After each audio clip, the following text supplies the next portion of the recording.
Ayron hammasi menga endi. Mana bulyon qizlar, bulyon ichaman. Endi bitta savol qiynayapti-da, mana. Nima deydi, anavi. Mamta o'tiribmiz er-xotin ikkalamiz baxtli yeb ichib.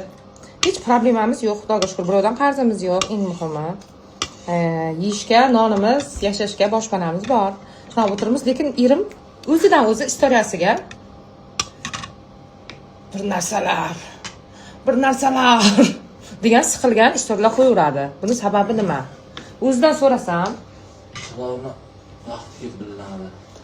Kimdir tashlab ketdimi dadasi? Qizlar bilan gaplashmayman, bilasan. Yo, kimdir tashlab ketdi. Nimaga siqilyapsiz unda? Men tushunmayman. Nima siqiladigan temamiz yo'q-da. Lekin nimaga siqilgan istoriya qo'yasiz? Qizmayman, narsa yaxshi bormi?